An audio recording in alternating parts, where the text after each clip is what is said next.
Loch Ness, one of the most haunting and mysterious regions in the Highlands of Scotland.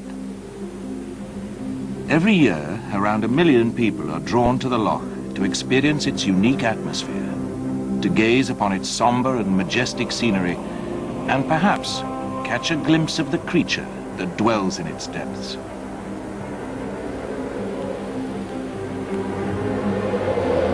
But few of them know that on the southern shores of the loch, there lies a house that has witnessed events that are even more strange and even more bizarre. A house in which the notorious Aleister Crowley invoked demonic forces over a century ago. A house in which those forces still remain to this very day.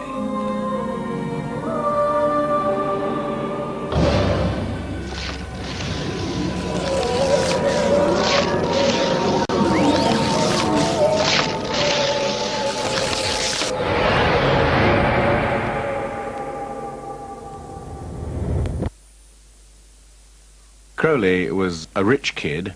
His father owned Crowley's Ales in Leamington Spa.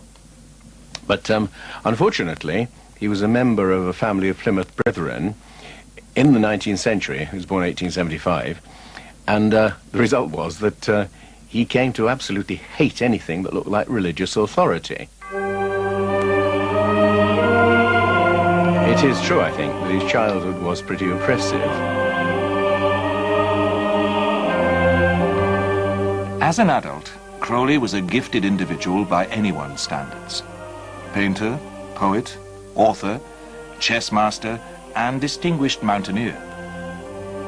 But his consuming passion was to discover a new philosophy, one that would supersede the outdated rules and restraints of the Christian church. Crowley sought for enlightenment through the practice of magic. Well, Crowley thought of himself as a magician. That tends to raise eyebrows because most people don't believe that magic works. But in fact, what Crowley realized was that magic does work. And he devoted his life to it, I suppose. As a young man, Crowley became a member of the Order of the Golden Dawn, a ritual magic society that included men such as MacGregor Mathers, the supernatural writer Arthur Machen, and the poet W.B. Yeats. Crowley's concept of magic, spelt with a K, had little in common with black magic or Satanism.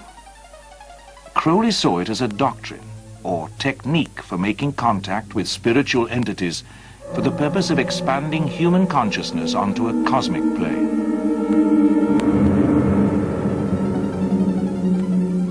In 1899, Crowley arrived at Loch Ness.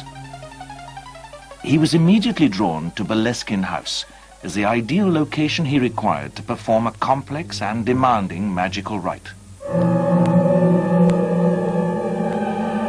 This was to have unfortunate and unintended consequences, both for Boleskine and for Crowley himself. I mean, he took Boleskine because he wanted some quiet place where he could practice the magic of a magician called Abraham Lynn the Mage. And it's a fairly long ritual and would usually take about 6 months or even longer. Now, Abramelin magic was something that had come into the Western literature in the 15th century. It was transmitted by Abram the Jew to his son Lamech to invoke the good forces, the angelic forces, in order to overcome the dark forces.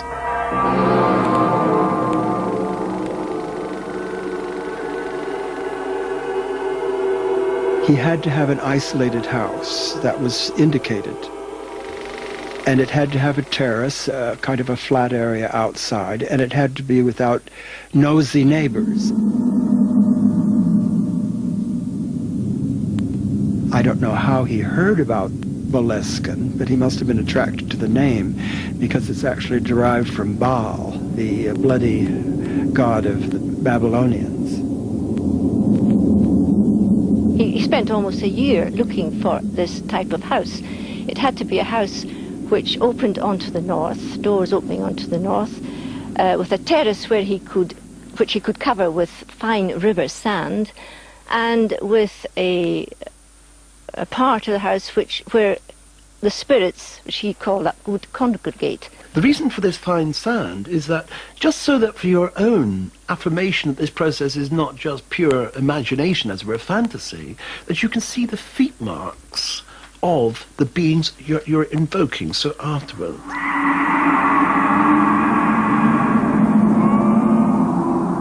I mean, he really did know a lot about magic. He was willing to go through an enormous amount of difficulty and pain, so to speak, to perform rituals properly. Crowley began work on the Abramelin ritual with great enthusiasm and high ideals. In his diary, he describes his promise: not to use this sacred science to offend the great God, nor to work ill unto my neighbor. The ultimate purpose of that particular operation is to achieve knowledge and conversation of the Holy Guardian Angel, which some people would describe as the higher self, the inner genius. The Holy Guardian Angel is one of the great aids on the way to this enlightenment, I suppose, would be as good a word as any other.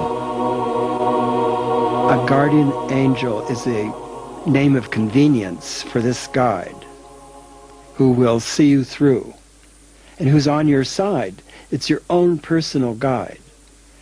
And theoretically, every human being has one. According to its practitioners, part of the process of summoning the Holy Guardian Angel is that the initiate should develop the ability to invoke the Lords of Darkness and compel them to serve the light. Crowley described the kind of results that began to appear. While I was preparing the talismans, a task which I undertook in the sunniest room in the house, I had to use artificial light, even on the brightest days. It was a darkness which might almost be felt. The lodge and terrace, moreover, soon became peopled with shadowy shapes, sufficiently substantial, as a rule, to be almost opaque. In dealing with these dark forces, the Holy Guardian Angel becomes the magician's source of power. You have to command those four lords to gather their minions and make them serve the Lord, the true Lord of light, the true Lord of creation. Crowley was making steady progress with the Abramelin ritual, but despite his best intentions, he interrupted his work when MacGregor Mathers, head of the Golden Dawn, summoned him to Paris. His master at the time in the Golden Dawn was in hot water over something and pleaded with Crowley to come and help bail him out. So Crowley dropped the ceremony, which was, you're not supposed to do this. I mean, once you begin something, you should follow through. In his diary, Crowley wrote, "As far as I was concerned, Mathers was my only link with the secret chiefs to whom I was pledged. I wrote to him, offering to place myself and my fortune unreservedly at his disposal. If that meant giving up the Abramelin operation for the present, all right." Interrupting a magic ceremony is a grave thing. I mean, he later realized that he should not have gone to Paris, and he should have let his so-called master, his name is Mathers, fall in his own shit. Because finally he realized that he was a false master.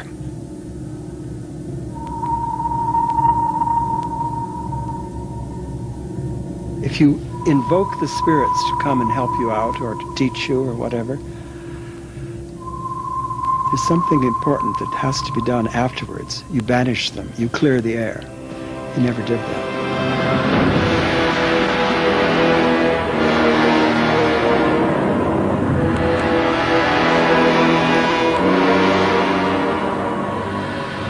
After breaking off the ritual, Crowley spent little more time at Boleskine House.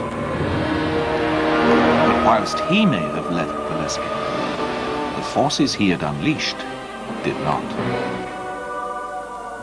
Well, I mean, apparently a very, very dark cloud hovered over Boleskine House. It is said that locusts from foyers, instead of taking the bottom road, used to go all the way around the top to avoid it. That actually it had, you know, a sort of an effect that actually frightened them, basically. And that probably added, to some degree, this negative image that about Aleister Crowley.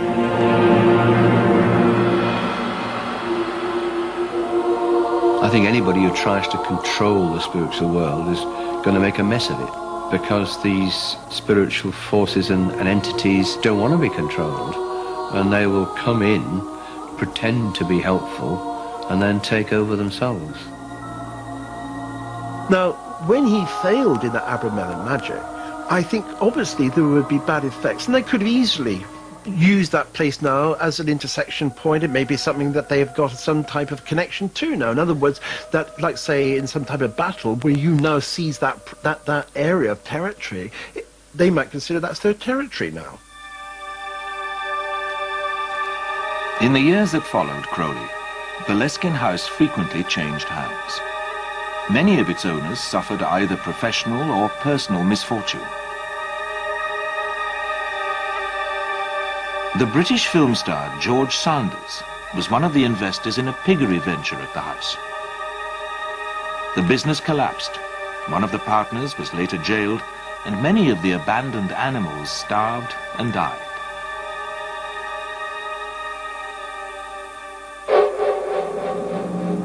Another owner of Boleskine, a retired army major, actually committed suicide in the bedroom Crowley used. He supposed to have a room of his own as you come in the front door, and his own room and bathroom there. And I went to look, and there he was in front of this big mirror, and his head off. So I was so scared, I did run back to her bedroom, which was quite a distance, you know. And I said, "The Major shot himself, Mrs. Grant." When we came up, and I went in the front door, there was this little bone at the front door, and they had a little doggy. She gave it to him for his birthday. Pickywick was his name. And I says, "Where did you find that, Pickywick?" Because they had a huge fridge. There was nothing in it, and I wondered. And I took the bone and just threw it.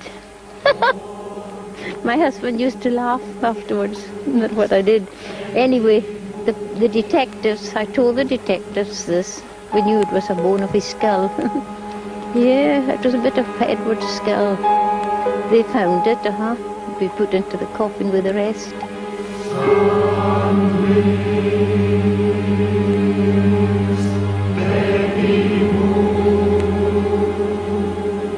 The lingering influences from Crowley's time were believed to have spread beyond Boleskine into the surrounding area itself.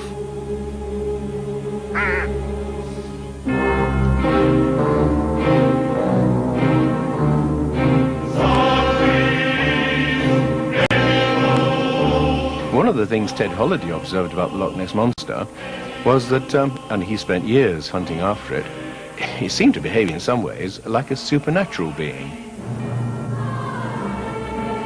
And he believed that the Loch Ness Monster was partly a reflection of the things that Crowley had done there in his days at Boleskine. That some kind of magical influence pervades the area. Colin Wilson suggests that there's more phenomena since Crowley lived beside the loch than before that. Of course, we just don't know really how many people claimed to see the monster in the olden days, and it was never recorded. But if it is a spiritual phenomenon, then it's possible that Crowley created more sightings of the thing, that he got these memories out of the box almost and got them floating around, yeah.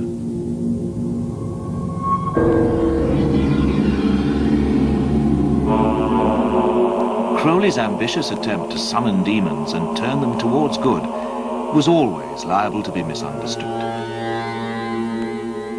People who look for, as it were, the negative would have assumed that in some degree that he was doing something, that was actually bad, whereas in fact what he was trying to do was something extremely good, and he doesn't succeed.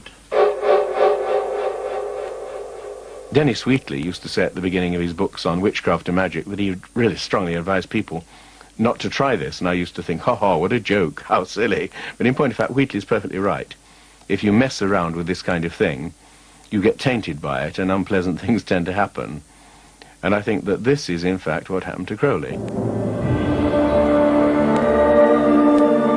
And many people think that it's the fact that he left the ritual unfinished that led to the misfortunes of his later life. I wouldn't be in the least bit surprised.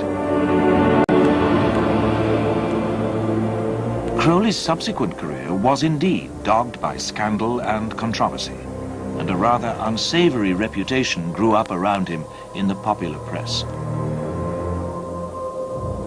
He is said to have finally completed the Abramelin ritual and to have contacted his holy guardian angel several years later, whilst traveling in Egypt. Crowley did find his guardian angel, and he named him, the name that came to him, his intellect didn't name it, the name came, like you have something that appears in a vision or a dream. And it was I was. The technical name for I was is Lucifer, and what does Lucifer has nothing to do with the devil. Lucifer means, in Gnostic terms, before Christianity, Lucis Fero. It means, I bring the light. It's the spirit that brings the light into the world. For the remainder of his life, Crowley continued his own attempts to spread the light through his magical work. Under dictation from Aiwas, or Lucifer, Crowley completed the Book of the Law, his Bible for a new religion for the post-Christian age. It would be called Thelema, or sometimes Crowleyanity. He even devised a new religious ceremony, a Gnostic Mass. Thou that art one, our Lord in the universe, the Son, our Lord in ourselves, whose name is mystery of mystery. But does Crowleyanity have any valuable insight to offer? Crowley understood quite early in his life that religions have a shelf life. They have a life expectancy, and what is appropriate in one aeon is inappropriate in another. We started off with the tablets of the law, which were broken. In their place was put the Decalogue, the 10 Commandments, the harsh commandments, thou shalt not, suitable for children. Don't stick your fingers in the electric sockets, don't play with the fire. They're children's rules. We've now moved beyond that. The Book of the Law is a charter of universal freedom. It gives every individual, every man and every woman on this planet rights. And we're now grown up enough, I believe, to actually exercise those rights and to take responsibility for our own actions. O lion and O serpent that destroy the destroyer, be mighty among us. Do what thou wilt, shall be the whole of the law. Love is the law, love under will. Its main precept, do what thou wilt, shall be the whole of the law, was frequently misunderstood as a justification for selfish and immoral behavior. This was not Crowley's intention, although many people believed that his own personal morality did little to further his cause.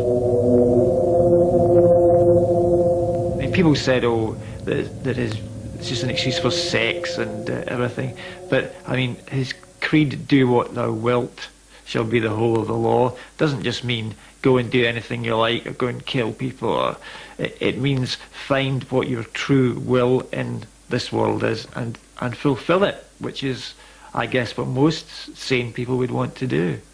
And the response to do what thou wilt is love is the law, love under will.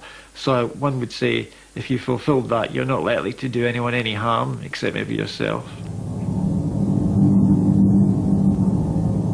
During his lifetime, Crowley remained largely misunderstood. He died in 1947 at the age of 72. His body was cremated and his ashes were scattered and lost. But the spirit of Aleister Crowley was set to rise again.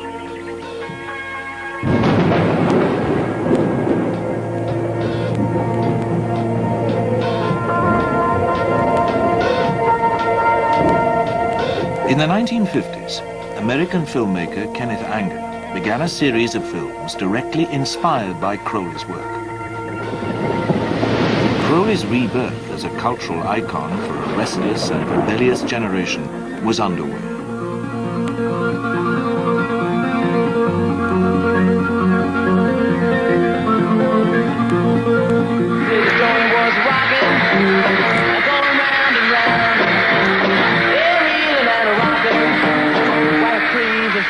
For the counterculture of the 60s, Crowley's work seemed to embody the desire for free expression and for a break with the past. Crowley seemed to have a special appeal for musicians, who saw themselves as the social rebels of rock. He was included amongst the celebrities on the cover of the Beatles' hugely successful Sgt. Pepper album. 20 years ago today, Sgt. Pepper taught the band to play. Lead guitar, Jimmy Page. Led Zeppelin's Jimmy Page took a more serious interest than most. He studied Crowley closely. He collected Crowley's paintings and books. And in 1971, Jimmy Page bought Boleskine House. Jimmy Page was deeply involved in the occult, or deeply interested perhaps, and he had the money and the time to buy into it, and he apparently had a fantastic, maybe still has, fantastic collection of Crowley memorabilia. But he didn't spend much time at all. And I mean, you spend all this time and money and you buy the place, and then he didn't bother about it. How many more times? Page retained ownership of Boleskine until 1991, but the house was actually lived in and looked after by an old school friend called Malcolm Dent. But surely the effects of the young Crowley's magical work would have cleared Boleskine by now. I had no idea why he'd bought Boleskine House, the estate. I hadn't ever heard of Aleister Crowley. So arriving at Boleskine and discovering, one, that it has a history and a past, and a pretty weird past at that. Two, that there are certain things still going on there. Three, there are people who will visit the place to experience this and even practice it. And four, that one of my oldest friends seemed to be actively involved one way or another in this. There was a lot of things to sort of take in. Photographer Doogie Correns was a personal friend of Malcolm Dent. He often stayed at Boleskine House and also took many photographs there. Having spent quite a few nights there, I felt very uncomfortable when I went to bed. The lights were out. I would go off to sleep. I always go off to sleep immediately. But I always woke up at 2, 3 in the morning with feeling very uncomfortable. There was a definite feeling of a presence, a very strong presence that was trying to maybe get into you.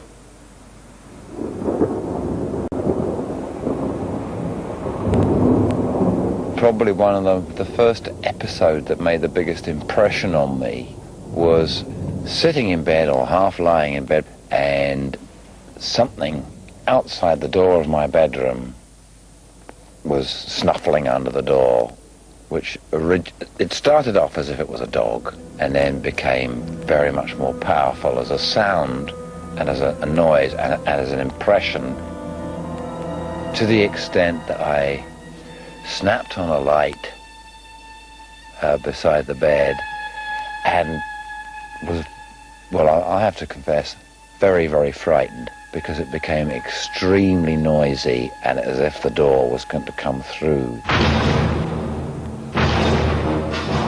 But I had a feeling as to what the creature was, and it was huge and very, very evil. And I was very, very frightened. Crowley, when he was raising the various demons and spirits at Boleskine,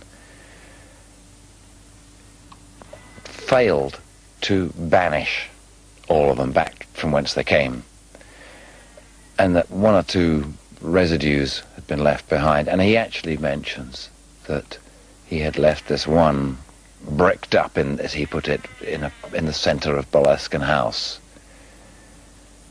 The room I was in that night was the centre of Boleskine House. Why didn't we go mad? Why didn't we run out screaming our heads off? We wouldn't allow that to dominate our existence or our lives. Boleskine House was essentially a family house where a family was living, having as good a time as it could as a family, and attempting to blossom as a family. You had to acknowledge that somebody would come in from outside and have some incredible freaky time while you were there, and you saw it and witnessed it, and they were responsible for it because of their heads. House was good at that. House responded to, the Boleskine House responds to people.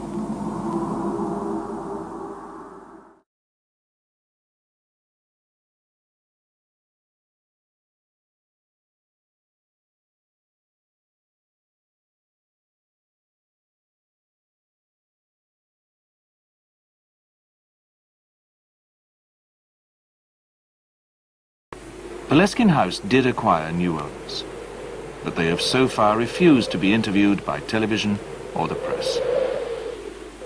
They bought the house because they liked the house and it's their home, and if they spoke out about what may or may not have happened, they would be perpetuating the Page Crowley days and getting all the nutcases in the world wanting to come inside and have a look.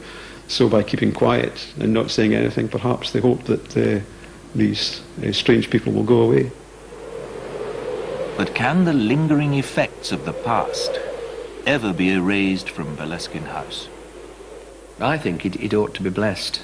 And if I had any friends who'd bought it, I would say, have the building blessed and exercised, and have a celebration of communion in the house, and dedicate it to God, and let the peace of God come into the house and bring goodness and peace into it. Bring it back to its natural state. The world in blood, though death devour, though time decay, let but our hearts hold brotherhood, and this they shall not take away. Ashes to ashes, dust to dust, so let it be. In God we trust.